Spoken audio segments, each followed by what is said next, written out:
All hail the Helix Fossil. Welcome to Postgrad Movies. I'm the Cognitive Gamer, and I'm with Cool Guy. And you made a video game reference in a movies podcast. Who cares, man? Twitch Plays Pokemon is the coolest thing that happened this week, regardless of everything else. Like, 100,000 people trying to play one game of Pokemon by putting the commands into the little Chat comments chat module. chat box. It's ludicrous. But the fact they're actually moving ahead.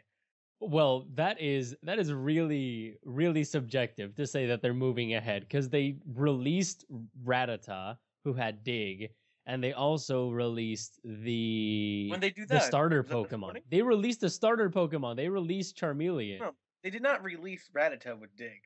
They have a Digrat. Oh, they still have the Digrat? Oh.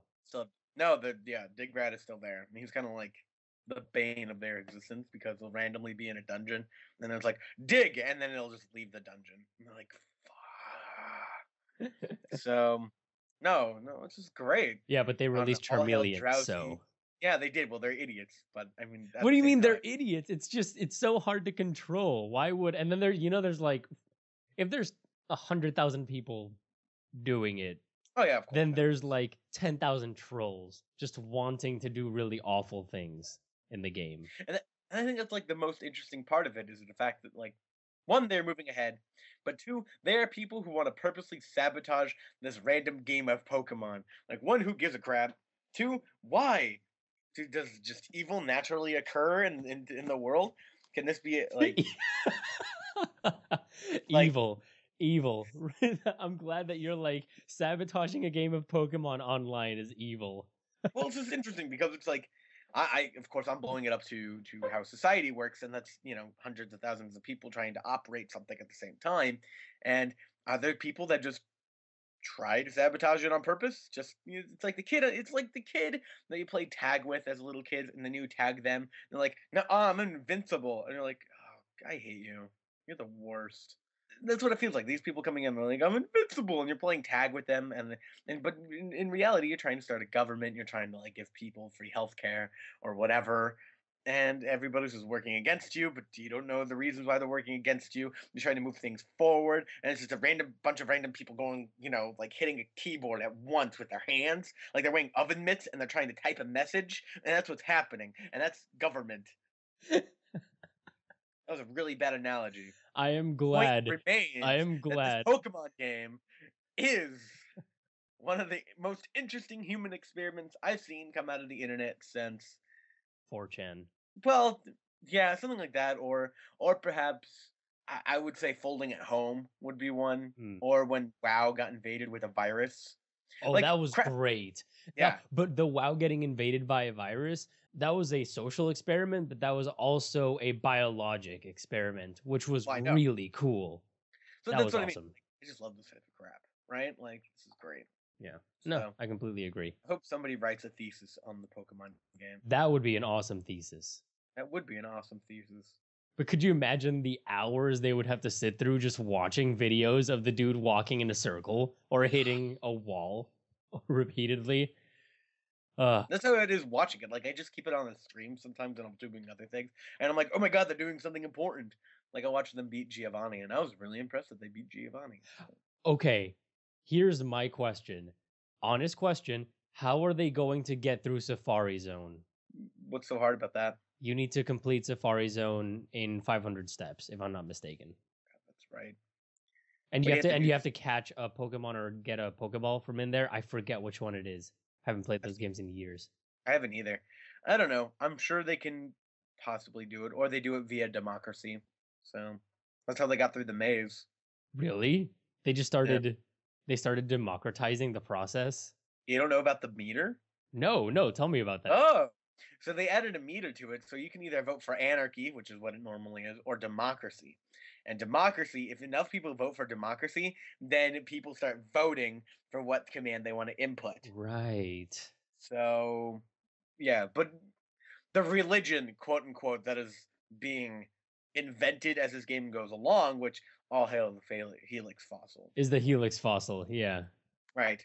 Is the Helix Fossil and anarchy. So they're calling it anarchy. And it's essentially Democracy is part of the Dome Fossil and Flareon, just the and and Helix Fossil contains Drowsy the Keeper, Jesus Bird, who's their savior, and Oh my god.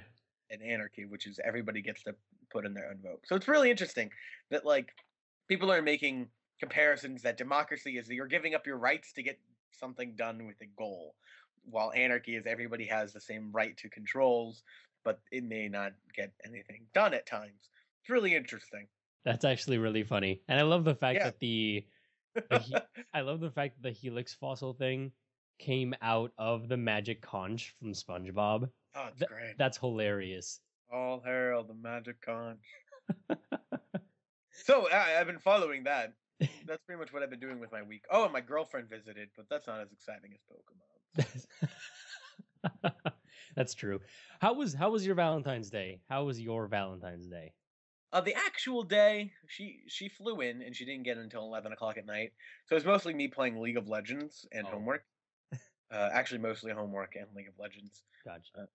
Mostly homework. I don't know why I keep saying League of Legends. League of Legends. I really just like League of Legends. League of Legends. But then the day after was nice. We went to like a cafe. We went to the mall. We saw the Lego Movie, which we'll talk about later. And it was just romantic. It was sweet. It was very, it was snowing like her entire visit, so that kind of blew chunks. But we went into the city one day, and that was a lot of fun. So Oh, well, that's nice. Philly's an interesting city. It is. If I wasn't so dang scared of getting stabbed, I'd go there more often. Oh, well, I mean, in your defense, it's a good fear. Murderdelphia is very scary. That's true. That's true. Seriously, no, like between Temple and Drexel, most murders, I think it's either most murders in general happen in those areas in the U.S. or it's like ranked number 3. But I know they're the most dangerous campuses in the U.S. In the U.S. Yeah, Nice. Like most people get murdered on those campuses than compared to any other college. So I try to stay away from them, but they're kind of in middle of the city. Right. But still, nothing compared to Puerto Rico. So I have no idea how you managed to get around. That is true. Well, I mean, if you grow up here, you're all right, I suppose. But decently all right. I didn't grow up there, so how badly would I get stabbed? Well, if you weren't with me, if you stuck to the tourist areas and didn't do anything after dark that much, you'd be fine. Okay. But if you were with me, you'd definitely be fine. We wouldn't be going to tourist areas anyway, so. You're gonna drag me to some weird places, man. No, I'm gonna drag you to awesome. You want to go through this forest, and I know my girlfriend would totally be like, "Oh my god, yeah, let's go explore this forest that nobody's ever been in." And I'm just gonna be like, "This is stupid. This is so stupid." And then we'd leave you behind. Yeah, I know. And it'd be great. So how was your week? I really didn't do anything this week, apart from... Cool, do you want to hear me do more about how I did multiple regression stats? Like, analysis of multiple regression? No. Really, sure? I think we're all fine. We don't want to hear about that. I put predictor variables in a model, an outcome variable, and then I did a stepwise multiple regression, and I got the answers out of it, and then I wrote a paper. Well, that wasn't as bad as I thought it was going to be. It's not nearly as bad as your monotonous notes from class. God. Well, I really awful. dumbed it down. I could have been like, oh, then I set the input level like F or the P input level to 0.05 and then the output level to 0.1. Multiple regression's pretty easy because it's just like an ANOVA, but there's multiple steps to it, and they put it in, and then you have the R squared. Yeah. Your whole tables. It doesn't fucking matter. God damn, my week's been so boring. Besides my girlfriend coming, which I'm not going to go into details of because that's pretty much equates to cuddling and romanticism, and that's just not a suitable place for this podcast. Not a suitable topic for this podcast is romanticism. I feel, and this podcast is so professional. Those type of subjects should not be included in the podcast. But I digress. Want to talk about Twitch some more? I love the fact that you're saying this podcast is professional. Anyway, we are both wearing business suits. It is business casual, this podcast. Says the person who said that I wasn't wearing pants last week. Come on. Well, we are also on a Skype call. Which reminds me, That's true. I have to interview for CBS Interactive because Right. Yeah. yeah. But the way they do their interviews, their pre-interview screening, you have to make a 30-minute video of yourself, What? of you sitting in front of a camera, like a webcam, answering questions that they put on. So essentially, they're gonna like ask you questions, and then you're gonna have to answer those questions. What is it in a, live? no, while it's recording you, and then it sends that recorded video to these people, and then they ask you if you want to interview after that. Weird, right? That Like is you have really to weird. be like a personality to get this job, which I'm totally comfortable with. But I thought that was really weird. Like they sent me an email, I think Tuesday night. Yeah, Tuesday night. It was like, yo, you have to make this 30-minute video due Saturday. And I'm like, oh, okay. So that's what I'm doing today or tomorrow, whenever I decide to get dressed. The point is, I have to wear nice clothes. So You don't have to wear full nice clothes. You can basically just wear a I coat. was gonna wear like That's a it. collared shirt and like a cardigan and maybe some pants, You don't like need jeans. pants. They will only watch you from your chest up. I know. Well, I've been decorating. I've also been decorating the wall behind me to make it interesting. Oh, there's a lot Yeah. of Star Wars things there. Yes, there is. They're like, so I planned a concert. I planned multiple concerts. Here's a poster to one of them. Anyway, point is, I'm trying to spice it up because they're like, you need to be professional, but also you need to be Not stand out. professional. So how the hell do you stand out in a fucking 30-minute recorded video? Am I supposed to juggle? Am I supposed to tame snakes in front of the video? It's like, what's one of your strengths? I can tame fucking snakes. And then snakes come out. I don't know what I'm doing. If Done they ranting for okay, a week. okay, here's the deal. If they ask you, what are your strengths? Probably not tame snakes. I get that. If they ask you that, okay? I love too much. No, no, no, no, no, no. Wait. If they ask you that, you have to do this in a row, okay? Yes. Here we go. If they ask, what is your strength or what are your strengths?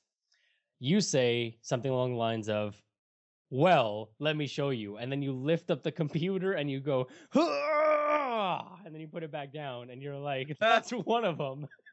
I can lift, bro. I'm actually strong. And then afterwards you're like, but in all seriousness, I love too much. That'd actually be really funny. That'd be actually. It's even better if I had like a barbell or something. Well, one of my strengths is that I'm strong. Get it? All right, I'm gonna move on. They would probably love that shit. So, what is one of your weaknesses? Oh, I love too much. For the weaknesses, you say, I love too much. And you kind of like lean to the side, look at the camera, and grab your computer and just slowly move it towards your face while you're staring at the camera. I love way too much. Exactly like that, yeah. Except no kisses to the camera. Yeah, they wouldn't hire me. They're like, this guy needs to be medicated. This man needs to be removed. They would forward that around the entire office. I would never get hired with them. No, it'd be bad. All right, well, anyway. I just think it's really interesting that they ask you to make a video of yourself. Yeah, I mean, I've never had that before. Like, how many applicants are there where the only way to weed you out is via making a video of yourself? yeah. But anyway, also an exciting thing that's happening is Aaron Carter's coming to town. Right, yeah. That's Saturday. So I'll tell you all about that next podcast. But holy crap, I'm excited for an Aaron party. Come get it. I would Go be for it. excited for it too. I told you that I went to Aaron Carter's concert when he came to Puerto Rico like 15 years ago, so Yeah, how was that? it was awesome. How old are you? You must have been 8. Something like that. I was not older than 15. That's not 15 years ago. I was actually 18. Man, that guy's a train wreck. But we'll talk about that next podcast. He is. All right, yeah. Well, anyway, in my week I didn't do a lot of stuff. I was basically just trying to do post-grad game stuff because it's weird. Did you notice there's no videos on post-grad games? I did notice that, but I figured that's because we're lazy. That's definitely not why it is. I think figured gigantic chinchilla ate the internet. no. That's not why it is either. I figured the videos got sucked up in a time-space continuum only found in the internet. It is a No. series of tubes, and we had to go and explore and get it. Like an episode of Fairly Odd Parents. where he sends a love letter and then he has to go on the internet to get it. The Information Stupor Highway. That's what it was called. That is creepy that you know that. That was a great episode. It was a great It was episode. great. It was a threatmantic letter. God, Fairly Odd Parents is such a great show. All right. Anyway, The references this episode because there's nothing else to talk about. no, I mean, we're done. I watched the Lego Movie. We're done. That's what I watched. We're done. You did shit this week. We watched the Lego Movie, and did that was watch the Lego awesome. So Yeah, piece by piece, it was a great film. let us begin talking about it then. Constructed, amazing imagery. God, I need more Lego puns. Help me out here. I'm Anyway, trying to do a Lego pun. It's not working. anyway, the Lego Movie on IMDb has an 8.5. On Rotten Tomatoes, it's got a 96 with a 97% top critic score. And on Metacritic, it's got an 82%. It is directed by Phil Lord and Christopher Miller. And You know them. yeah, I do know them. And it Sort of. stars Talk to Ready, them. Will Arnett, Elizabeth Banks, Allison Brie, Anthony Daniels, Will Ferrell, Will Forte, Dave Franco, Morgan Freeman, Jonah Hill, Channing Tatum, Liam Neeson, Shaquille O'Neal, Nick Offerman, Keegan-Michael Kay, Colby Smulders, and Billy D. Williams. Among Chris a Pratt. ton of other people. Then Chris Pratt, yeah. The main The person. main character. I skipped over his name. Yeah, he's not important. Chris Pratt's amazing. At first I didn't really like him when he was on Parks and Rec, but now I'm actually really warming up to him. I think he's very charming. Though I still wish he was fat. I liked fat Chris Pratt. It rhymed. Wow. But yeah, anyway, what is your Anyway. one sentence review? Go. Brick by brick, this is a great family movie. Really? That was a little forced. Let me try that again. It's a well put together movie. It's highly entertaining. You're just trying to me in come up with pieces. Lego puns to include in Ugh. your one sentence review. It was really, really, really good. I don't know how else I put it. It's enjoyable for all ages and probably one of the best family movies that's animated ever made. It was created meticulously and with such detail. It's mind-boggling. Like sentences are not enough to describe how awesome this movie is. Everything was awesome. I'm proud Everything of was me. awesome. Can we play that song? Like at least 2 seconds of it? Just interject it right here. Ready, go. Everything is awesome. Everything is cool when you're part of a team. Everything is awesome when we live in our dream. All right, what's your one sentence review? What's my one sentence review? Everything is awesome. Oh God. And so is this movie. Ah! No, Ah. really though. Everything is awesome. This movie's great. when you're part of a team. Everything is awesome. Okay, now let's start talking about the movie. Spoilers. So many spoilers, but I want to start with my favorite part of the movie, which was Getting? my favorite idea behind the movie, which was the idea of the master builders. I love that. Why? Just because it was such a cool idea that But everybody's a master builder. by the end they realized that. But the idea that the society has this secret class of people that's been protecting them and keeping them free It's the Illuminati, man. by building Illuminati. amazing stuff. Brickinati. That was genuinely awesome. That was The so Lego-nati. cool. The Lego Naughty. Yeah, exactly. The Legonati. Exactly. Actually would have been better. Yeah, I think that's really cool. It's like a team of superheroes. Really, the whole movie was a parody of other movies. Oh yeah, definitely. Very subtle. Like there's a lot of Avengers Very feel to it, subtle. especially at the end. Very subtle. Come on. It was Okay, not some of them subtle were at all. subtle, but some of them were not subtle. But the whole thing was scripted like a child would totally do this. Like a which child, the whole point of this right. movie is the fact that a child is actually playing out this movie, and the fact that it's pacing, the ideas, the way it operates The is all very script. childlike. The script, the way they speak, is Exactly. like a little kid. Like everything, it's not a full parody, but it definitely feels influenced by, which is what's great about it.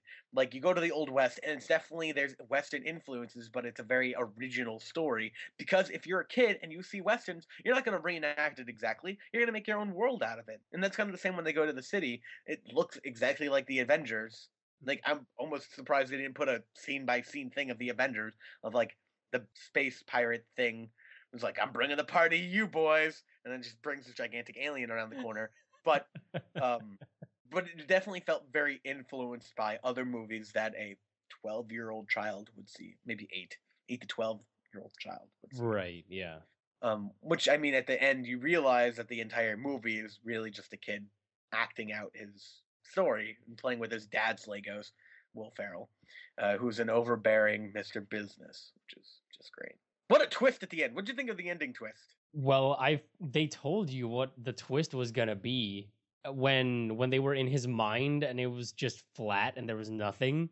And then all of a sudden he was describing stuff that he had seen when he touched the brick thing that was the cap of the crazy glue.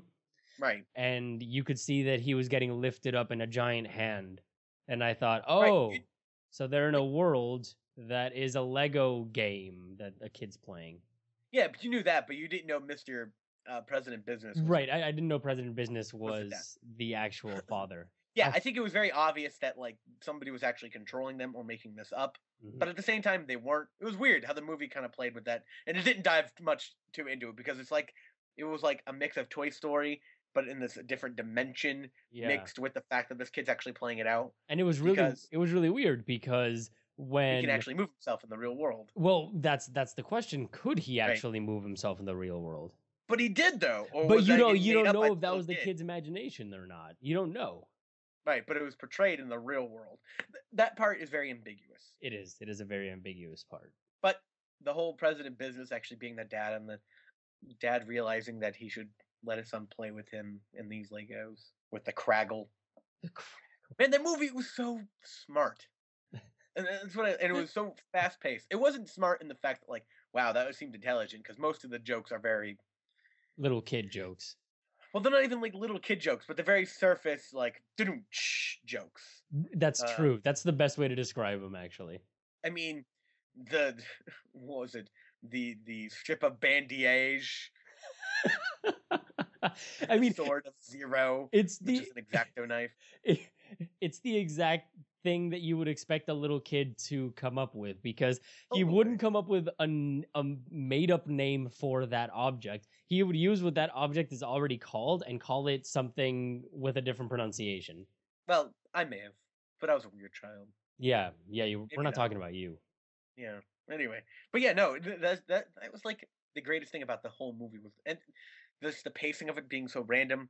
But like even at the beginning, like I didn't know the movie started. I thought this was like a commercial for the thing right before because it just starts, bang, boom. All of a sudden you get backstory. All of a sudden you're in the story, and it just keeps going at that pace of just cranked up to 11. I mean, did you know the movie started?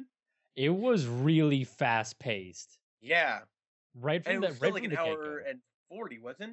It was Really? a long movie. It was either an hour 20 or an hour 40. I remember being a little surprised at the length. Yeah, especially yeah. for a kids movie. Yeah. Yeah. But I mean, it was so fast paced. I mean, President Business, you have no idea who that is, just pops through the thing and then blinds somebody, and you're like, what's going on? And it looks exactly like it was ripped from the Lord of the Rings Lego set. Exactly. But they couldn't call it Lord of the Rings. They had to call it, what was it, Middle Zealand? Middle Zealand. That was really funny. Oh, Morgan Freeman was the best in that movie. That was probably the funniest. He was the funniest character in that movie. I don't know, man. You know what my favorite joke, I think, out of the Kill a entire chicken. movie was? What? When they were in the Wild West and they're like, okay, you got to blend in, you got to act natural. And he walks in and he starts being an idiot and she pulls him back out and she goes like, you have to belong here. And he goes like, okay, like a bar stool. And he just bends down on all fours and goes like, I'm a bar stool. Boka, boka, boka. And he gets pulled back. That was You want to come sit on me? That was pretty great. that was amazing. it was so stupid and it was so out of left field that I started laughing. All those jokes. Oh my god, it was too much. Most of those jokes were out of left field. But that's why I love the Morgan Freeman character. He was like this crazy old man who just made random jokes. And he was always in the background. Always in the background doing something weird. Exactly. That Yeah. was another thing about this movie, that there was always something going on in the background. So you don't actually have to pay attention to any of the dialogue happening. It's so true. There was always someone either floating in the background or getting dragged in the background. It was something just stupid happening in the background all the time. But what really, really impressed me was the animation in this movie. It was insane. Oh my god! But before we get into that, the scene where Morgan Freeman's a ghost hanging on a string, like how could you, that was the best part. It's like I'm a ghost, Morgan Freeman. I'm here to tell you this. Oh my Ooh, god. and it was so great. But that plays into the animation because the way that they animated was really like they just took a character and dangled them And on a dangled string. him on a string, yeah. And then going back to the animation, it was this weird surrealist mix of what if real things were made out of Lego pieces, and then what if everything was operated like somebody was controlling them. Yeah, it was very hyper real. It Yeah. was really weird because it was so colorful, it was insane. I loved the fire and the explosion and the water animations. Like when Oh, he the water animations were the best. with the little tiny circular Yeah. blue translucent Legos. Oh, Watching that made me want to do drugs. I've never done drugs before, but that made me want to do drugs. Like that was insane. it was stimulus overload because you could see every single individual piece flowing together. It's crazy. The animation, I mean, the people that made the animation were Animal Logic. I don't know if they did the entire thing, but it was Animal Logic. It's the same people that did Happy Feet. Oh, really? Yeah. Wow. And that is freaking awesome. That But explains a lot. it was so good. It was so good. And It was that first scene where the camera's really close to the kid's face, by the kid I mean the Lego dude. Chris And Pratt. yeah, it's really close to the Lego's face, and you can see all of the contours, of his face, all the bevels and everything. It's insane. Yeah. No, the level of detail. One, it makes me think that they had fun with this. They had a lot of fun creating this movie. And two, they were very meticulous. They combed over that entire movie multiple times. Because anything in that movie that you see can be created with Legos. Doesn't matter what it was, it can be created with Legos. Oh, definitely. So the fact that they comb through that and add all that detail is just crazy. That movie is filled with so much detail. I feel like we're gonna need a spaceship. Yeah, a spaceship. Spaceship. That was also really, really, really funny scene. But it was so dumb. That whole movie was dumb. Like, I love how it was a perfectly acceptable Deus Ex Machina approach. It was like he builds a spaceship and all of a sudden he's blowing everything up. It's like spaceship and he blows everything up and then all of a sudden something goes behind him and then he disappears and he's behind them and you're like, what is happening right now? drugs are happening. Oh man. But that's what I mean. Like that's dumb. That is so stupid. But the movie plays stupid out so well. It These does. directors have a very good way of dealing with dumb. They really Like I'm do. pretty sure when they sat down to direct this movie, they're like, "What is the dumbest crap we can get away with?" And they got away with it. It reminds me of Airplane. In fact, I watched Airplane right after I saw the Lego Movie because it reminded me so much of it. It was so dumb but played so straight. It was. I am buying this movie, Oh, definitely. but I don't say that very often. Like you should buy this movie. You should see this movie. I want to see it again in theaters. I really do. Did you I watch it in just 3D? I did not. So if I was to see it again, I'd see it in 3D. But Because I imagine that the fact that the movie is made using Legos would make for a really interesting 3D effect. Because everything is 90-degree angles as opposed to smooth contours or whatnot. interesting. Yeah, and then there's a lot of things flying at you. Right. Well, I mean, but see that happens in a lot of movies. I'm saying that it's going to be really interesting because of the perspective, because you'd have one block and then 90 degrees and then another block and then 90 degrees and another block. So it would make for a really interesting effect. And I wonder how they made that, because they did post-production conversion. So they converted it after it was already done. I don't know. Sometimes it's usually the way to go, though, right? Like, so that way you can individually scrub certain things to be 3D. Because that's how Yeah. you make a good 3D movie, is that not the entire screen is in 3D, only certain elements of what's going on in the screen is 3D. Like, that's the difference between, like, when you saw Thor, the first Thor, which is an example I came up with, when they did 3D, it was an entire screen of 3D, and then it would be an entire screen of not 3D. But then seeing Frozen in 3D, there's only certain elements going on in those pictures that are going to be 3D, Right. which is the right way to do it, in my opinion. Just because you definitely get that contrast a lot more it actually stands out, and there's usually something in every scene that's kind of sticking out towards you. I don't know. Anyway, point is, I did not see it in 3D. My girlfriend did not want to. I like her. Alas, well, the only reason she didn't want to because she was wearing glasses, and the glasses get. She, yeah. I love 3D. I will watch 3D no matter what. I'm aware. And We're all aware. I should be a movie reviewer that sees it in not 3D and then 3D and then judges it. The movie. No, because you're gonna be like, Peter Pan 3D was the best. The book. Not all the time. Like, I'm sure Thor Dark World, I saw that in 3D, but there was probably no reason to see that movie in 3D. Yeah. Frozen, on the other hand, for merely the short before the movie was worth seeing it in 3D. Like, the movie itself was like, it was but that short beforehand was incredible in 3D. All It right. was like going to Disney World and watching one of their 3D attractions. which Right. They have. Fair enough. But anyway, Lego movie. back to the You should Lego watch it. movie. The thing with the Lego movie is that Oh, there's more to it. Okay. there Keep is talking. there is more to the Lego movie, at least in my opinion, because I felt that the only way in which it suffered was Whoa. You have a complaint about the Lego movie? yes, I do. I literally have zero complaints. Yes, I do. Okay. I think that the only way in which it suffered was the fact that it overshadowed some of the other emotions that could be present in the movie with its comedy.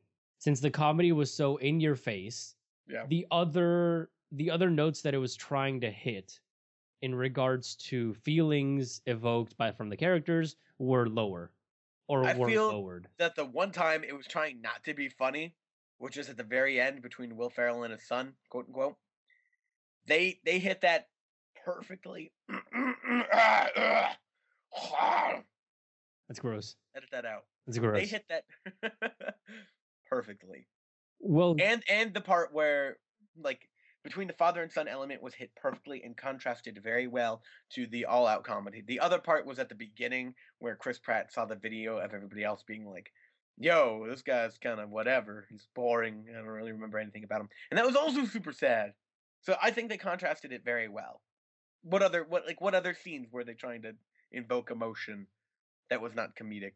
that scene that you were talking about in the beginning with the watching the video, that was good. I don't know. I felt that it didn't have the full impact that it could have had, that scene, even though it was good. But the other time where it was also, I mean, it could have been done a little bit better, was before that scene when he was actually trying to hang out with people and stuff like that, because they sort of played it off like it was funny. In the beginning, they played it off like it was funny that he was all alone.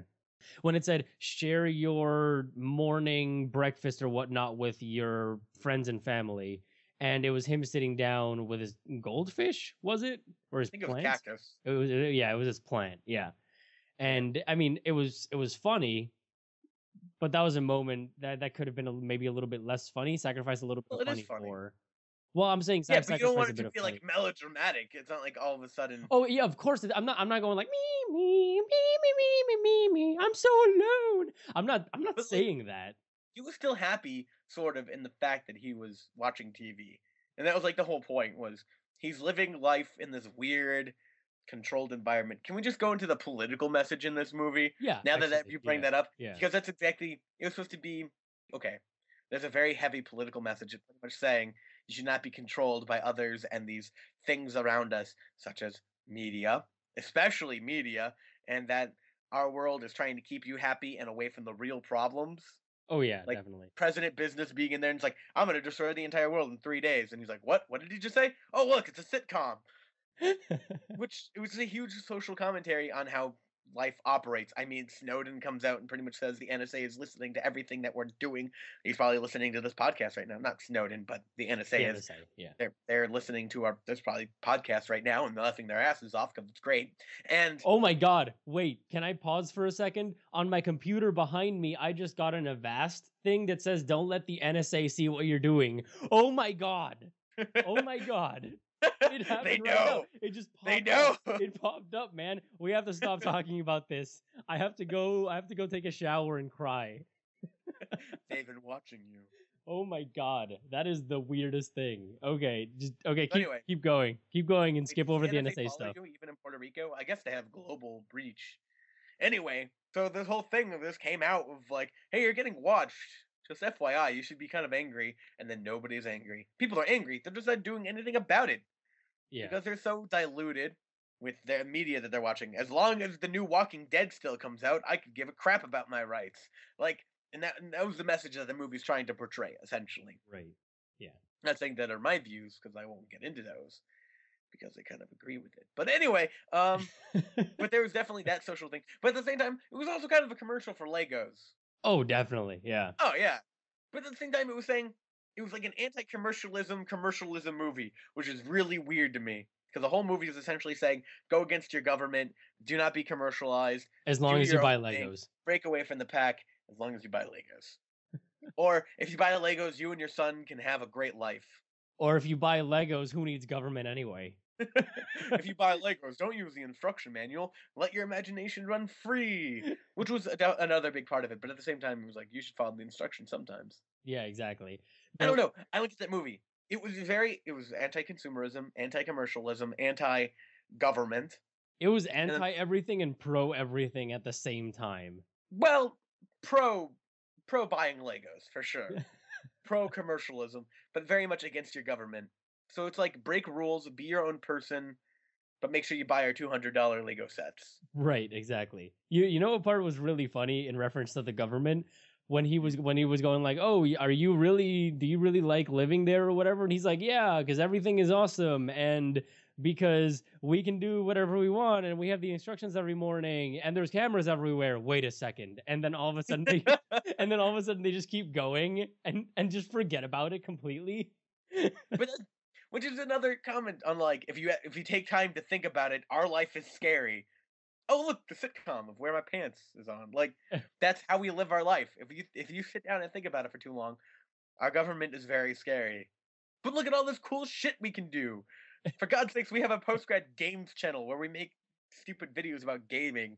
But that was the whole commentary essentially of if you think about it for too long, it looks scary, but just move on. But that's not what the message was saying. It was pretty much saying you should really think about it and go against your government and rise up.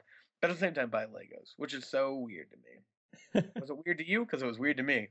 The juxtaposition was definitely a really, really, really funny thing that was going Yep. on. At the same time, it never blatantly said buy Legos. It wasn't like, I'm really glad I bought these Legos for you, son. Right. It was, I have these Legos because I'm obsessed with it, Yeah. but I guess I can let you play. So I guess you can make an analogy saying that any hobby that the father has, you can kind of include your, like, you should always have family time or not be such a douche nozzle about it. Though at the same time, it was also that I suppose there's two school of thoughts. The Okay. school of thought that it's like, The yeah, Lego. bi- This is the Bionicle school. no, no, but it says like build the Legos and have fun with them and do whatever you want and blah blah blah blah blah. Or there's the one that it's like build Legos for sport and then you glue them with super glue so that they can never break apart again. Oh, that's just evil. Why would you do such a thing? Well, well, I mean, that was the point. It was going like, don't do that. Don't build your Legos and then put super glue on them. You know, don't make them stay however they are. Their purpose is to be free and creative. But maybe that's an analogy to human nature, saying that the government is constantly micromanaging, or life or societal pressures are constantly pressuring you to act a certain way, but they're constantly pushing you to reflect a different type of persona. Like the whole scene where the micromanagers come out for the very first time with the mom and dad of Bad Cop, and they're like, "No, this isn't perfect. This isn't natural." But in fact, it was very natural. So it's kind of like that societal pressure of here's how you should be acting. You shouldn't do that. You should just you shouldn't phrase that way. You should just live. Right, that's true. So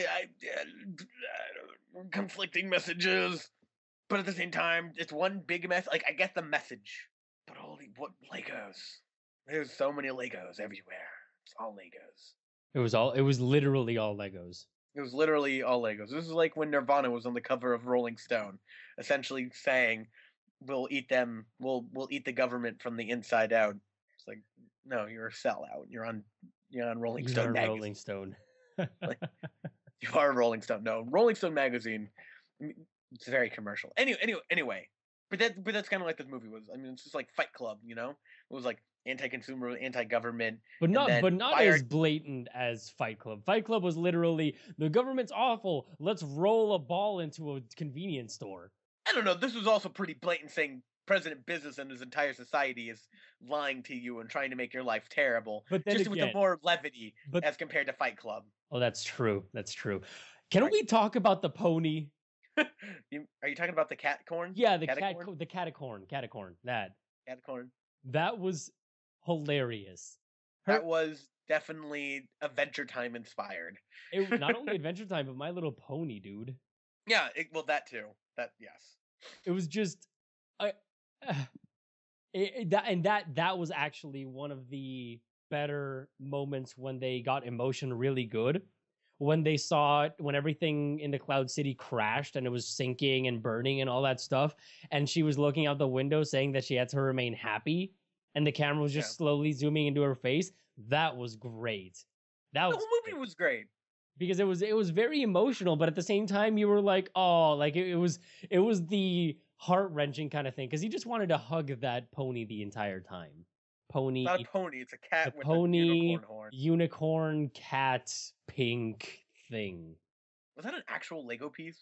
I think so. I don't know. Maybe it was a cat, and then you could add a unicorn horn to it or something. I mean, it was probably a cat, but it had the little Lego circle thing on the top, and if you just Yeah, it's a- pulled the unicorn horn out of a unicorn, you could stick it on the cat. That's what I'm thinking it was. Yeah. Yeah. Because everybody in that Cloud City was really messed up. Like all the Legos weren't really full people. They were combinations of a lot of different things. Abraham Lincoln was Abraham Lincoln. He just had a cool jetpack seat. The Ninja Turtles were very Ninja Turtle-esque. They were. And I think that was a licensing thing. Like things that are licensed probably couldn't be messed with. Yeah. Like that's why Batman also did not have like a sword. Like so, you know. So. Oh my god. Though okay. Something I noticed. Jonah Hill and Channing Tatum were both in this movie. Yeah. And if you listen to all of our other podcasts, I was in 22 Jump Street with Jonah Hill and Channing Tatum, and it was directed by the same two guys, Phil Lord and Christopher Miller. That was Superman and the Green Lantern. Yeah, Superman the Green Lantern. It was Yeah. their relationship was hilarious. It was exactly like 21 It Jump was Street. exactly like 21 Jump Street. I'm glad they made Green Lantern a nerd. That was so great. Oh man, that was so funny. It was like Superman just gets taken all the way up as soon as he gets put in the jail cell, and he's like, oh, and then all of a sudden it's like, hey, we're neighbors, and he's like, oh god. Oh, that movie was. I need to see it again. I think what honestly happened was that they were working on 22 Jump Street, or they were gonna start working on 22 Jump Street, and they're like, hey, do you guys want to voice something for us really quick over here? That'd be great. Just do the exact same thing you're doing. Anyway, so yeah. So do you agree with the IMDb score of 8.6? No, the IMDb is 8.5, but no. Excuse me. 0.1% can be significant, and you know this, especially with so many people involved in the voting. Anyway, Ah, I tend to agree a little bit more. It's definitely not an 82 like Metacritic, and it's definitely not an 85 like IMDb, 8.5. So I would say it's more of a 93 or so, a little bit lower Okay. than the Rotten Tomatoes, which is 96. yeah. See, I don't agree with Rotten Tomatoes either. I think it should be 100. So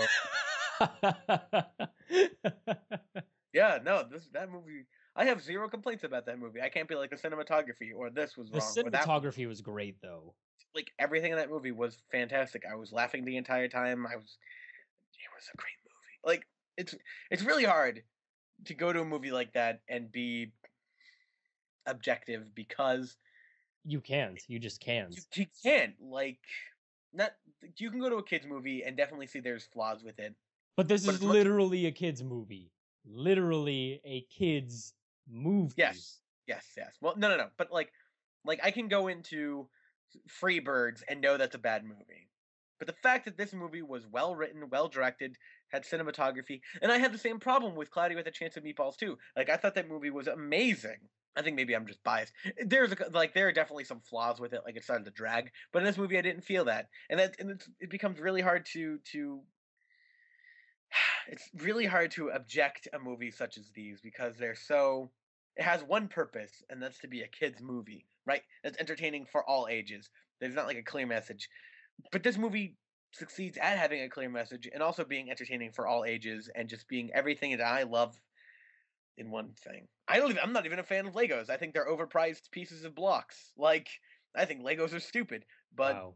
yeah, I know. I But don't I I don't love the like you. movie. I what? I went to the Lego store this weekend and I really wanted the Simpsons set. It Well, was the Simpsons house. Do you know how much that set cost? how much? Do you know $200? $200 for a bunch of colored bricks. The thing I've noticed is that Legos have gone down in quality and up in price because before they used to give you more pieces in a set for a lower price. Now, It's the same quality. I think they're just getting more expensive. well, So they're giving you less for what I mean is they're giving you less blocks for the price. Oh yeah. And by quality, I mean that before you would get a set and the set would come with a lot of blocks. Now the set comes with like the little pipes and like a basket and maybe 5 actual blocks, but everything else is native to that set only. I also don't think you can just buy a tub of Yes, just you can. bricks. Yeah, you can. And you just buy bricks? Yep. I don't because most of the time, like when I went to the Lego store, it was just sets. No, you can It may have had the bricks. you but can of course buy I was a looking bucket for of the- bricks. Yeah. You can buy a bucket of bricks. Hmm. See, that might be worth it. But to buy like a light, because not when you buy a set, you're not only buying the Lego pieces, you're buying the license. Yeah. Like $100 probably would have been fair for the Simpsons house. Like I wouldn't have paid that much money, but that would have been fair. But again, I think Legos are just overpriced pieces of bricks. Anyway, Movie was awesome. movie was awesome. Yeah, the movie was great. Go watch it and then Yeah. buy it later on Blu-ray and have it look beautiful. I'd probably give it a 99 to 100%. I don't like having just one score, but Right. All right. Well, anyway, with that, I think we are done with the Lego movie. So we are moving on to a little bit of a rougher subject matter. Yes. It's going to be a very crazy juxtaposition to the Yes. Lego movie. It is called The Hunt, and that is our Netflix movie spotlight, totally Now not say- sponsored by Netflix yet. say it in native Dutch. Jagden. Jagden? Jagden? Yeah, so it is called The Jagden? Hunt. On IMDb, it's got an 8.3 rating. On Rotten Tomatoes, it's got a 93% with a 92 top critic score. And on Metacritic, it's got a 76%. It is also the Oscar nominee for Best Foreign Film. It is directed by Thomas Vinterberg, and I'm going to just demolish all of these people's names. It stars Mads Mikkelsen, Thomas Bo Larsen, Annika Wetterkop, Alexandra Rappaport, Anne-Louise Hassing, Lasse Fogelstrom, Lars Ranthe, and Suze Wold. That's pretty solid. That wasn't nearly as bad as I thought it would be. So One anyway, sentence review. one sentence review, go. This movie was painful. Hold on, let me shift gears. Like I'm Yeah, still in Lego yeah. movie. In a interesting view at prejudice and stereotypes and how they can affect somebody's life in such a very, very powerful way. Man, that movie was sad. And we're gonna be talking about it. Jeez. Okay. So my one sentence review is tackling a very difficult subject matter from a different perspective. This film offers insights into, I suppose, the nature of the beast of this sort of thing, and is not afraid to ask the hard questions and give you, I guess, the answers not necessarily that you want, but the answers that you need. What do you mean by that? Explain that more. Oh, I'll definitely explain it more. So let's get talking. The Hunt is a movie about this guy who is, and by guy, this man who's 40 some years old, and he's a kindergarten teacher. Was And recently fired from a high school teaching job. I think he did, or he moved from the place because he got divorced with his wife and he moved He elsewhere. was laid off. Yeah, and The school closed down. The school closed. So yeah, he was laid off. and he basically went to work for the kindergarten, and then he was really good friends with this guy who had a daughter, and their family was a teensy bit dysfunctional at times, and he took care of her whenever she needed to because she went to his kindergarten for school. And one day allegations start coming out that he molested, not necessarily molested, but exposed himself to the girl. And then it balloons into one of the kids, a couple of kids, all of the kids in the kindergarten, all of them. And And that he actually had sex with them. and And yeah, would, like, take him exactly. to his basement, take It pictures. it balloons, it explodes, it's mass hysteria, and Right. he gets caught in the crossfire. And holy crap.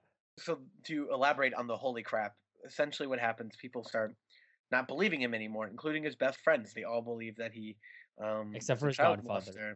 Right, except for not his Well, godfather, yeah, his son's his godfather. son's godfather, yeah. So family, essentially. Everybody at family or the people that had enough motivation to actually know him knew that he wasn't a child molester or a pedophile, Yeah. which is really interesting because we're learning about that in school right now. I say school like I'm in grade school or something. In my grad course, we're actually learning about these type of stereotypes. It was also very reminiscent of back in the 60s where therapy like hypnosis was very popular and essentially implanted false memories of getting molested by her father. Oh yeah. So back, I think it was the 60s or 70s, there's a rash of cases essentially of daughters coming out and saying my father molested me when I was younger, and these are coming through via hypnosis therapy, where the doctor or psychiatrist or therapist would essentially implant these memories by being like, "Did you have trauma in your life?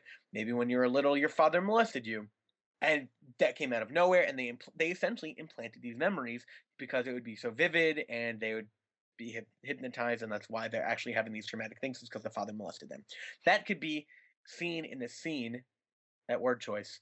That could be displayed in the scene where, who was that? Was that just the teacher's friend that came in to talk to the daughter? I It was just a random think person. so. It was just a It was random dude, yeah. so it was the school. It was the school's like owner slash manager. I'm not quite sure which he was. Right. Her friend came in to talk to the little girl who made who Allegation. made the accusations first, and he sits down and pretty much talks to her, and essentially leading her to believe that she was actually sexually molested. In fact, she even said that I was lying, and they're saying no, you weren't. Yeah, You weren't lying. it's like you can tell the truth, it's okay. We know what you said, and then they keep going with it. Yeah. Right. I mean, they even like they implanted more than she even admitted to, which I thought was one weird and totally illegal that that woman even brought in somebody else to do that. Oh yeah. Three, also illegal. She shouldn't have been telling other people. But then again, this is I don't know how it works in Deutschland, but even still, because I was a preschool teacher, so I'll get into that. But let me get through the psychology chunk first. So essentially, they implanted these false memories in these kids who are very impressionable. She knew that she made this up, but the fact that all these adults kept telling her, "No, you're repressing these memories. They're encouraging and they're in embracing these lies that she made up," and then in fact it spirals out from there. Now, it's also the play on the stereotype of perhaps a male kindergarten teacher. Oh yeah, definitely. Yeah. So essentially, it's a very female dominated field. And then there's also the stereotype that if an adult male plays with children, he is automatically a pedophile I or know, have right? pedophilic God. pedophilic tendencies, which is a stereotype. It's a stereotype of males, and the fact that all pedophiles are males and that all pedophiles are middle-aged men. And it was a stereotype. It was definitely a stereotype, and we use these stereotypes as labels, and it spiraled out of control because so stereotypes come around usually because of cognitive load and the lack of motivation to actually know this person. Right. And the one person that had enough motivation to actually get to know this man, I forget his name. What's his name? His name was Lucas. Yeah, that's right. The only person that had enough motivation to actually know this person at the preschool or kindergarten, at the kindergarten, knew that he was totally innocent. Then again, she was biased because she was sleeping with him. But still, Right. the fact that the teacher did not have enough motivation to actually get to know Lucas and just fill in the blanks via these stereotypes and what may or may not have happened is what led to this entire fiasco. Oh yeah, definitely. And Right. what you're saying is true. The fact that men are seen as someone or as people that have pedophilic tendencies when they want to, I don't know, when they want to be a teacher or when they want to be a camp counselor or when they want to be a therapist or something for little kids that are around kindergarten to like first or second, sorry, pre-K to like first or second grade. Right. It's always a little creepy, which it shouldn't be. Yeah, exactly. I agree. It shouldn't. And it's funny that you mentioned that because were you the only guy in your preschool when you taught? No, there's one other man. And how many females? The rest were females. How many? There's no males in power positions, quote unquote. 7 females and 2 males. That's a considerable amount of females. 8. Yeah. It was a lot of females compared to the male ratio. And that was definitely I was also the youngest, so that may have Yeah. played into it too. But so nobody was like a middle-aged male. Most of them were my age or slightly older. Right. But it also plays on the stereotype of little kids always tell the truth. Yeah. That's Yeah. part of it. And the fact that kids are somehow infallible, which is also very incorrect. Yep. Kids will say the craziest things Oh yeah, that definitely. make no sense. And that's why when I was a preschool teacher, they taught you if a kid says something, you make record of it. Yes, you'd still make record of it, and you may call somebody to investigate it if you also suspect it, like you actually found like physical proof of it or something. Right. But kids will randomly just say, "Hey, I was beat by my parents." What? No, you weren't. And you'll investigate it. Like, I never beat you. I put you in timeout. And then you're saying that like kids will say the craziest things that they may have picked up from other sources, which she did in this movie. Yeah, Her exactly. older brother showed her porn, essentially, Yeah. which is what she used as influence to make this lie to hurt the teacher who she had a crush on. Oh my god, that's I want to talk about that scene when that first Okay. happened, okay? How she was sitting in a dark room, very. Yeah, it was really ominous. And she was at, "Are you okay?" blah blah, and she's like, "No." And then it's like, "What about this person?" He's like, "Lucas is stupid, blah blah blah. He's ugly, blah blah blah."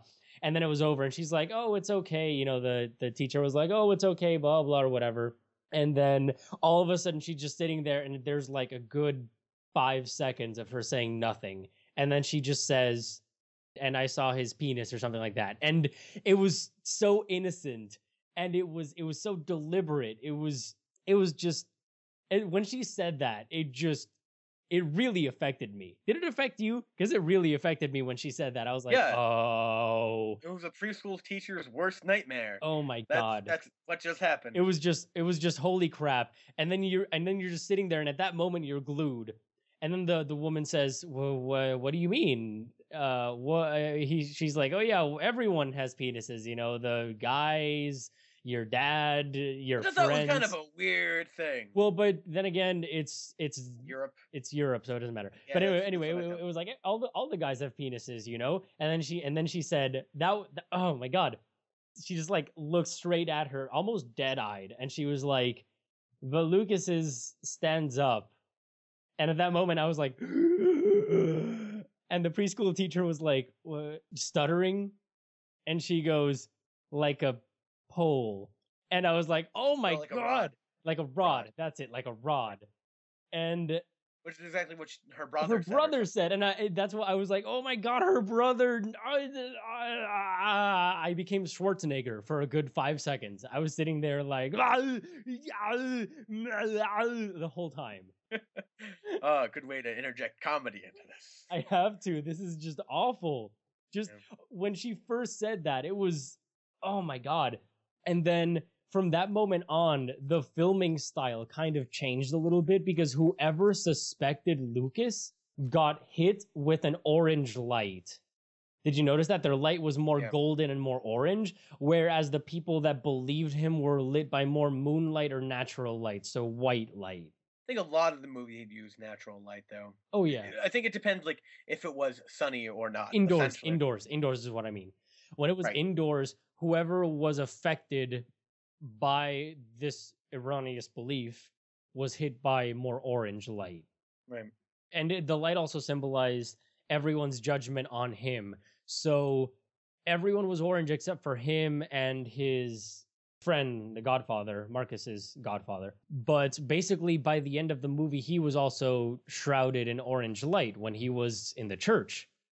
And that was just to show that the orange light in the beginning was who didn't believe him. And then by the end, it was the effects of this disbelief, who the disbelief was affecting.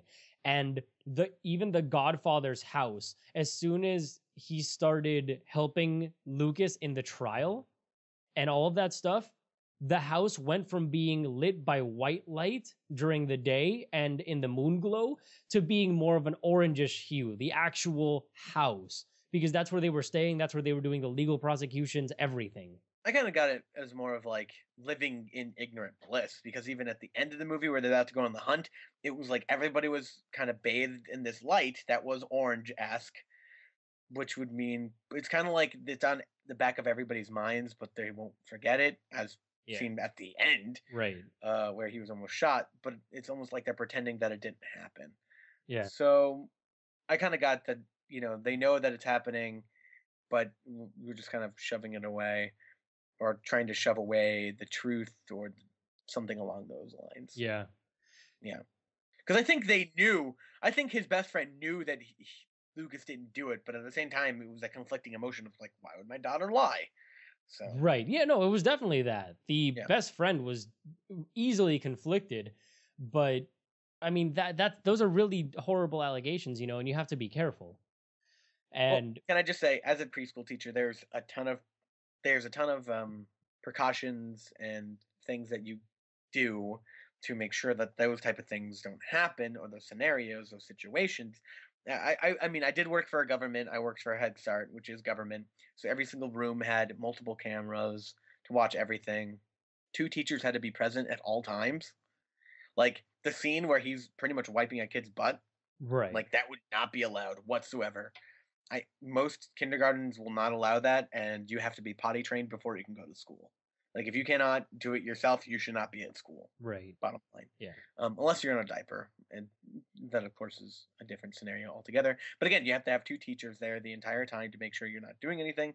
So I mean, and also there would have been an investigation by Child Services or the equivalent. I don't know how it works in native Dutch land, but in America, if you work for like a government institution, that's what would happen. So if those allegations did come up, one, you would have proof on film, you would have an investigation from Child Services, and there would also be multiple teachers at all times. Like, it just wouldn't happen. Right. So I felt like the fact that those parts where he was alone with the kids with nobody else there, those are all mishaps that should have been controlled for. Well, yeah, Like, you should never leave anybody alone with children, not because you don't trust them, just because those type of situations might happen. Like, why are you leaving them alone with the kids? That's just bad management. yeah, but I mean also it's a different country, You don't Yeah, but it really was supposed to be in Canada. So I looked at the Wikipedia page. Oh, really? It was So supposed to be in it Canada. was initially supposed to be set in Canada, but Canada didn't want anything to do with it. Also, some like tax issues Yeah. probably came across it, so they had to move it to Deutschland. Hmm. So it was written for Canada, but it was Hmm. which may have influenced the story or whatever. And it also seemed like a privately owned kindergarten. Like it definitely wasn't a. And it also seemed like a really small town. Oh yeah, exactly. Where laws don't apply. So Yeah. So I want to get talking about specific scenes in the movie. What Okay. was the scene that really affected you the most? the dog dying was pretty. Oh, It's pretty- yeah. My girlfriend cried like she like they killed the dog, and then just sobbed for like 5 minutes, and I was laughing because she was sobbing as much as I'm like that is really sad. And then I looked at her and she's like, "Bleh!" And I'm like, this is great. It was a good reprieve from a powerful movie. Kind of like I'm sure they didn't actually kill the dog. Right. Calm down. But no, it was a very powerful movie, and that scene was really good. I thought the scene where the son, like that whole sequence with the son going to the friend's house and like yelling at them, and then going home at night, and the Godfather being like, "So these kids said that they were taken down to a basement," and then the son's like, Yep. "Wait, we don't have a basement." Yeah. Like, yeah, your dad's probably gonna get off because they know that these kids are lying. You skipped the part where he spit on her. Oh yeah, that was crazy. Well, that was the part where he confronts Yeah, you know, the family, Lucas's yeah. friends. Yeah. In- Yeah, that was crazy. I'm like, good job screwing that one up, kid. I know, right? I was like, okay, you can fight them or whatever, I suppose. That's a not reasonable, that's a crazy response, but at least I can see where you're coming from. And then he spat on her, and I was like, oh my freaking God. I mean, he probably hates that little kid. Oh, he yeah. does. I mean, you'd have to, which is really tough because you don't want to hate a little kid. But that little kid was evil, Eh, but innocently so. innocently evil. obviously. Yeah, right. Right. And it was more or less the adults who wouldn't believe her as well. Like she admitted that she didn't do anything Right. multiple times in that movie, and every single time she is shot down. Yeah. In my opinion, the scene that really affected me the most, which it really used its assets really well, was when he was at the grocery store Oh yeah, that was a good one. and he was Well, not good. getting denied service, and he basically gets thrown out, and he gets thrown out of the store after getting beat up, and then they start throwing cans at him and it hits his head and all that. And I just imagine what a can full of goods hitting my head would feel like, and that would suck. It would hurt. And then all of a sudden you don't even see, what happened to his head. You just see drops of blood on the floor. And he walks back in, confronts them, gets his groceries, and pays for it. Like, he lashed out at one person to get it all out, and then he just returned to being normal, even though he was all bloodied and beat up. And then he just walks out limping, just completely, his face is covered in blood, and he's limping out, and you see that the family with the daughter is right there looking at him, and you can see just a shot of him limping, and you can see that he's just dead inside or dying inside. And the friend wants to help him and wants to go talk to him, but the wife won't let him, and he's so conflicted, and the dude keeps on limping away. And then they ask, "Where is the dog?" And it's just awful. Which then comes to a boil at the church scene. Yeah. Which I think the whole thing was also Lucas's need for everything to kind of go back to normal, which is why he did what he did in the grocery store. He easily could have moved away. Yeah. He easily could have, but he didn't. He craved what was left of his life, which I thought was kind of weird. I probably would have moved away and just forgot about all of them. But I mean, it's my best friends. It's reasonable. You grew up with all of these people. Yeah, I guess. I don't know. I think that's a tough thing to come back from. I mean, obviously, even a year later, he was still having death threats. Yeah. Like, to live in constant fear of I might die does not sound fun to me. I don't know about you. Yeah. so. Also, they were hunting in brown. You don't hunt in brown. Yeah, I also noticed I'm like, why are you hunting not in hunting gear? Yeah. But You should be wearing a lot of orange, but that's beside the point. Oh, man. I thought That's you were a deer. that movie, dude. That movie. Yeah. So, overall, what do you think? Pretty good. It was a powerful movie that I think people should watch. I think it's highly intriguing, especially for psychology students. I'm actually might suggest it to my teacher. It's a movie that has a powerful message and a lot of lessons that you should watch, and I hope it gets a lot of attention with it being nominated. So Yeah, no, and I'm glad it got nominated because it really is. It's a fantastic film, and the cinematography is gorgeous because the cinematography works with the color palette of oranges, tans, browns, golds, that type of thing. It works really well. I honestly think the message is more important than. Oh no, I mean, it's a good movie, but the message is why you should watch this movie. yeah, definitely. And then if you watch it again, then go back for the color palette. Yeah, well, I mean, it's great. All of the things work together harmoniously very well, and it's a wonderful movie.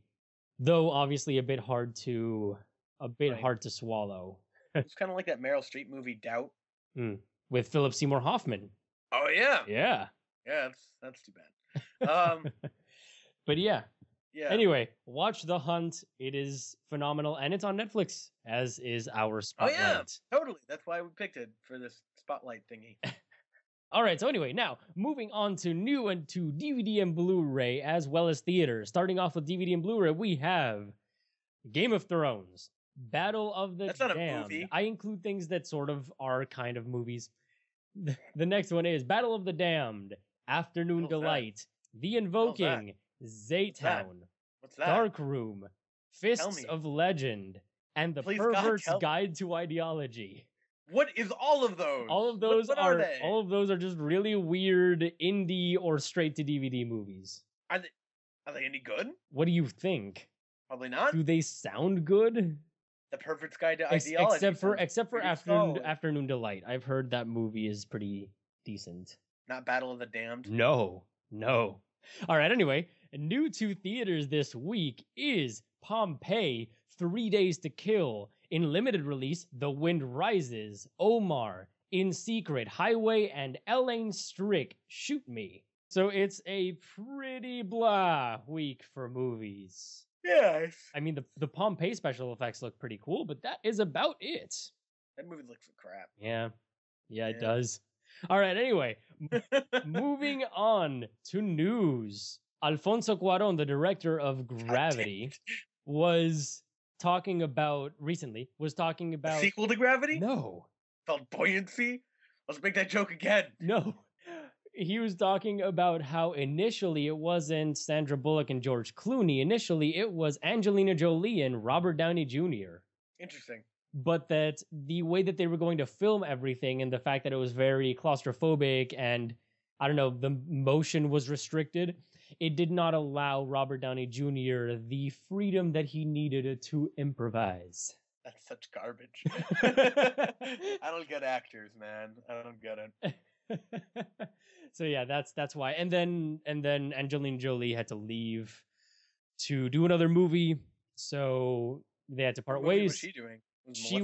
She was going to direct Unbroken, and she was going to do one other film.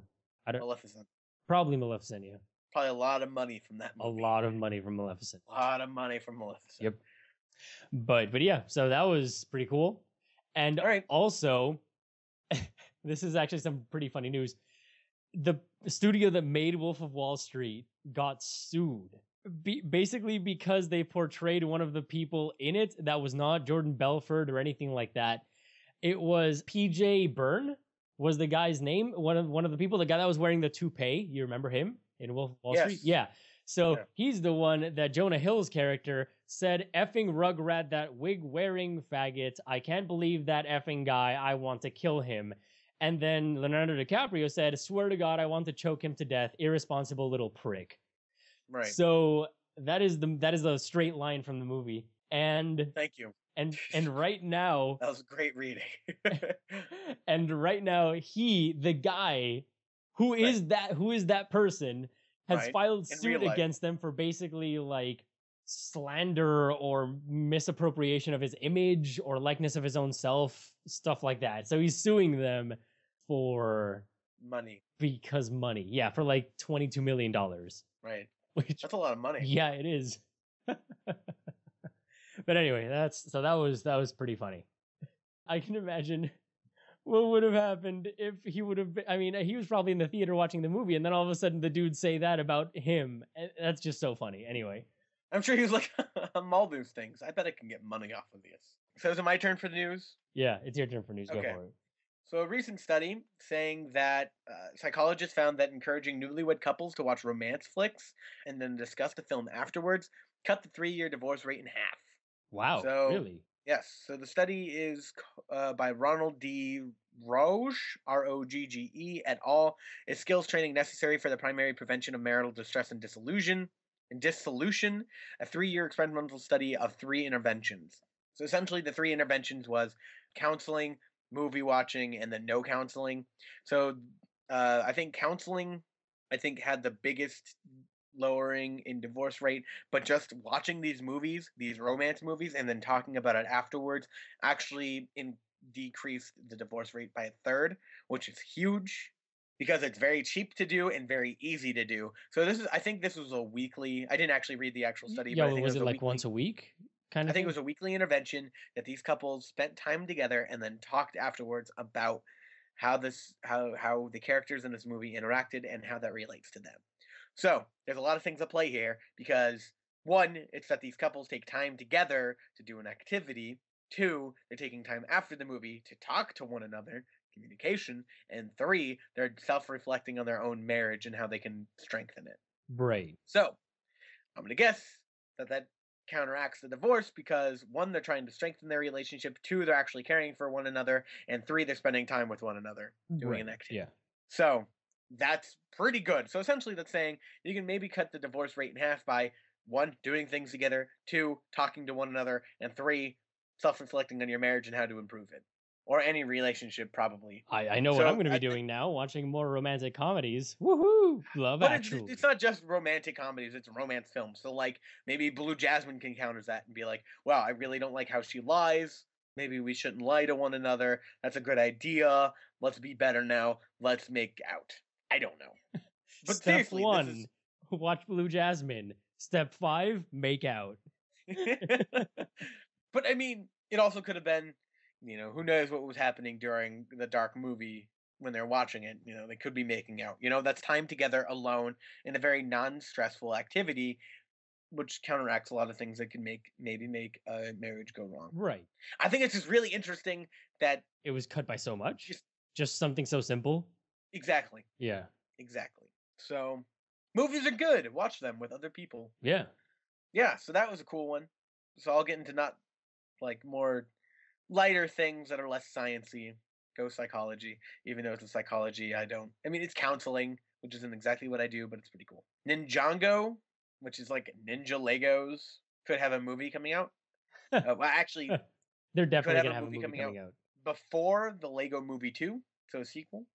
So they're already in talks for a sequel to Right, the Lego because of Movie. the end of the Lego movie. Well, I mean, it could literally be about anything. It could be like a whole new family or something. Oh my god. That was a great ending. Looking at Ninjagos, it essentially looks like glorified Power Rangers. They all have elemental things tied to them. Like the red one is fire, the white one I think is ice or wind. So what you're The saying, black one is wind, the white one is ice, and then the yellow one is water. I'm gonna guess like storms. so what you're saying is it's a mixture between Power Rangers and Avatar: The Last Airbender. Totally, but they're Legos, and they have an animated TV show on Cartoon Network. So, set in a fantastical world of the same name, Ninjago centers on ninjas, samurais, and sensei battling dragon skeleton armies, snake men, and Lord Gogmadan. Whatever.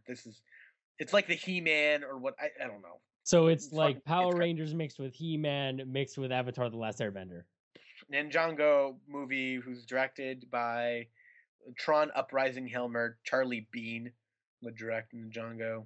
And then Lego Movie 2 is already in the works and probably will happen. So, Well, I mean, I can imagine. I just hope that they can keep the same craziness in the second Lego movie. But then again, these directors already did the same thing in Cloudy with a Chance of Meatballs 2, so in fact, they made it even more crazy. And I think that's really cool to see that they can take a property and then just turn it on its head, because it's what happened with Cloudy with a Chance of Meatball 2. They're like, hey, what if this thing made crazy animals? Sure, why not? I mean, it was a great idea too. The Yeah, fact no, that it it made was good. living creatures, that was really cool. I think it was a solid 7. It was essentially like, let's make this into a parody of Jurassic Park. And they're like, cool, let's do it. Dr. Horrible Sing-Along Blog might get a sequel. It's finally getting the sequel. I mean, Maybe getting a it's sequel. it's been tossed around a lot by Joss Whedon. Right. Anthony Kudo for IGN says it might happen. Whedon keeps teasing it.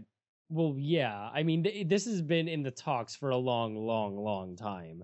Right. Not that it needs a sequel, but No, not even. but No, it's a short. Like, I don't know. I really like Sing Along Blog. Neil Patrick Harris nails it. yeah, it was a great short. I really liked it. Yeah. Why does he always play a straight guy?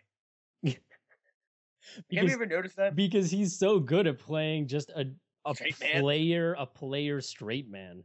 Yeah, but Dr. Horrible wasn't a player. He was just misunderstood straight man. I don't know. That's true. Maybe would it be considered typecast that you put a gay person in a gay role?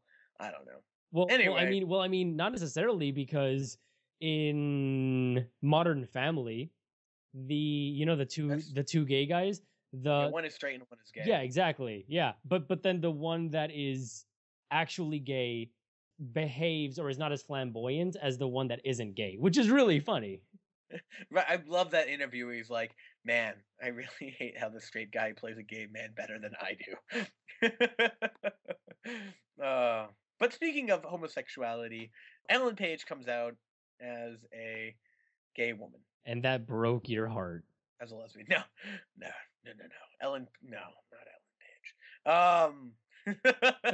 No. So this is just a classic example of what happens when you sleep with Michael Cera. So, Wait, did she really? no, it was Okay. from Juno, man. Okay. I was just making sure, but that was good. That was good. Props. That was Yeah. a good joke. Thank you. I've said it already like 3 times. So actress Ellen Page comes out as a lesbian, as a gay woman. I'm unsure on the correct Doesn't matter. terminology, but she comes out on Valentine's Day. Like, this was a huge press conference, wasn't it? It was for the Organization for Equal Rights. What is it? The one with the plus sign? Oh, I have no idea. It's for that organization. Anyway, she was doing a press conference, and near the end of it, she comes out, which I think is really interesting because not a lot of actors or actresses come out, or maybe that's just an outdated thing. Yeah. Yeah, I mean, and then there's the whole NFL player who's coming out as gay as being a huge Right. Yeah. dilemma. Did you hear about that? That's crazy. Yeah. I know it totally has nothing to do with movies, but they're pretty much saying that the reason they don't want he may not get drafted because he was a number one pick. Oh yeah. And now they're saying he's not a number one pick anymore because he came out was the reason that they would have to deal with the press, I mean, which I think is just garbage. oh yeah, definitely. Ugh, homophobic football players. Well, but then again, Um, I can see where they might be coming from, not necessarily because it's different or anything like that, but because the press is really interested in all of these people coming out. Like for example, yeah, but I who don't- cares? He's a great football well, player. I know. I'm just saying that, like for example, with the Ellen Page thing, I could really. Why is the news that she came out in a conference? Why isn't the news that they were having this giant thing for equal rights? Yeah, well, I know she was supposed to do like a speech. I don't know if they necessarily knew that she was going to come out. Oh, okay, yeah. But Yeah. my thing is just like, who cares what actor or actress is gay? I mean, as long as they're good at acting, is it just me? I don't care if they they came out. That's very true. No. I think it's very interesting that she did it in such a public manner because I was seeing some comments on it, and some people were like, "This is why it's so hard to come out," is because some people assume it has to be a spectacle, and in fact, it does not. It can just be natural. Yeah, it was like Zachary Quinto, who basically had a partner and all that stuff, and then he was like, "Oh yeah, I think Quinto's gay. I'm gay." I didn't know that. Yeah, I didn't know that. Interesting. Yeah. He's a good actor, yes, he is. but and it doesn't matter. Yeah, point is, it doesn't It's just- matter. You do whatever the hell you want. As long as you Yeah, act good, exactly. I don't. It's really. care. I think it's also really funny. The Last of Us DLC also came out that same day, and you know how everybody thinks Ellie is Ellen Page. Right. In the DLC, you learn that Ellie is actually also a gay woman. Ha. So huge coincidence there. So Right. I think I was just like, huh, weird. All right, that it? Yeah, are you coming out? No, I'm not. Hey, Anyway, man? anyway. So with that, I think we should be done. So thank you all for tuning in and listening to us ramble about really funny stuff and then really, Chicken? really awful stuff. Not gonna make a joke. No jokes after that. No jokes. No jokes. No more jokes. I am Cool Guy. You can find me at The Right Pad on Twitter. You can also find Postgrad Entertainment at Facebook, facebook.com/postgradent, or type it into the search bar. Postgrad Games on YouTube. And you can follow the Cognitive Gamer as well at Cognitive Gamer. And Yes, you and write you can also see thoughts. me. I am writing a review for Outlast. It should be going up here within the week. Check out VPO Games. Yes, check out They're VPO Games. Nice. If you watch any of our other videos, we have a better plug for them. Go to their website, vpogames.com, buy some used pre-owned games. They also have new games. They're really awesome. They I are should really, our awesome sponsors, and we love them, and they're great. So dude, you should play League with them. They're really good at League. you Um, told me, League of I Legends. know. I know. But Go anyway, play League of Legends. I mean, go watch our other things. anyway, thank you all very much for tuning in. And remember to stay up to date with the Oscars and all that stuff, because next week we will be doing our pick. It'll be like the NFL draft, except we won't win a Super Bowl prize. We'll probably win a Yu-Gi-Oh card or something. So, Also, we'll have a contest and give you something Yeah. if you also pick your Oscar winners and